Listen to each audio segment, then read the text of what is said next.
So I started to get really involved with heart surgery patients. And I was like, how is it, this is a scheduled trauma. You know, it's coming every time. There's 50 million major surgeries in the US every year, and every one of them is a scheduled trauma, and we do not treat it like that.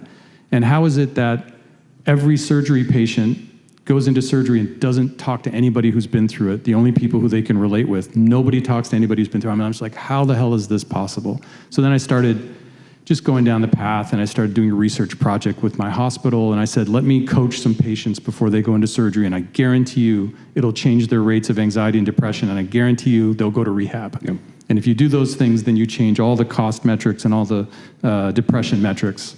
And I said, I know it'll work. And somehow they listened, and so they did, and we did the study, and now it's turning into a thing. Oh. Yeah. And how long is this, I mean, from first company till essentially right now? Like, that is all in 20 years.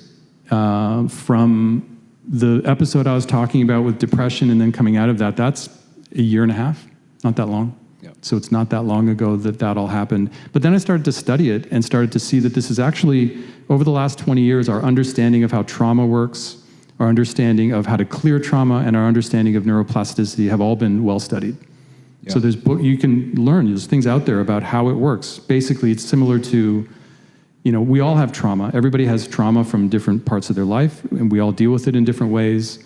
It's similar, the analogy I use is like if you're bit by a dog when you're a kid, then you see a dog when you're older, and the dog might be fine, but you get scared. Your nervous system kicks in. You go into fight or flight mode. It's not because of what's happening, but it's because of what your mind is telling your body as to what's happening.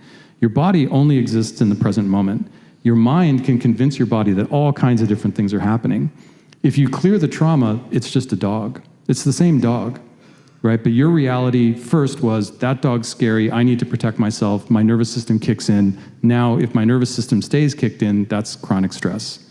If I can clear the original trauma that I was bit by a dog when I was a kid, but I didn't allow myself to experience it then, so it's stored. Yeah. If I can clear that, then when I see the dog when I'm older, it's just a dog. It's not scary. My nervous system doesn't think it's got to tell my body to freak out. Yeah. You talk about, get into whatever level of detail on that as possible, but like the perspective from you and kind of some of the things that happened in your upbringing that led to how you addressed essentially managing some of that stress, that chronic stress, like shutting people out or kind of grinding through that. Like, are there things that specifically that you have realized that have enabled those habits that now you've worked through? I mean, I grew up very much, I raised myself, so like there was no one around when I was a kid. Yep. And so my belief was there was no one to talk to, there was no one that could help, and so I would have to figure things out. And it was formed at a very young age, so there wasn't really any judgment around it. It wasn't like this is good or this is bad, it's just how I learned to operate. And then I never dug back in and started to question some of my beliefs around that. A lot of times what happens with people is you form behaviors and patterns when you're a child out of survival, whatever that means. Like, people look to their parents to provide them security or provide them different things. And when you're a child, you develop behaviors as a way to protect yourself and as a way to be safe. Yep.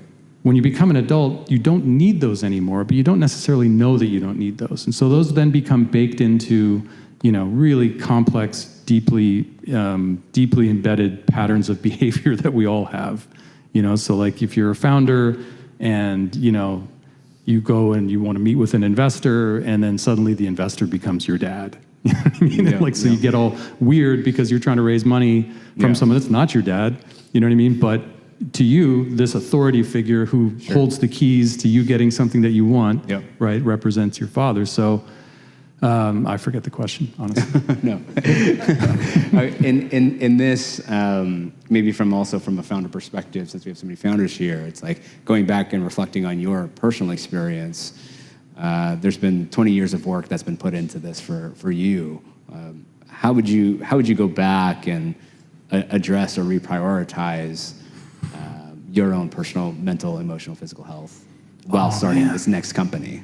I mean, as young as you can possibly get to know yourself better is the best thing that you can do. And not in my experience is you cannot do it alone.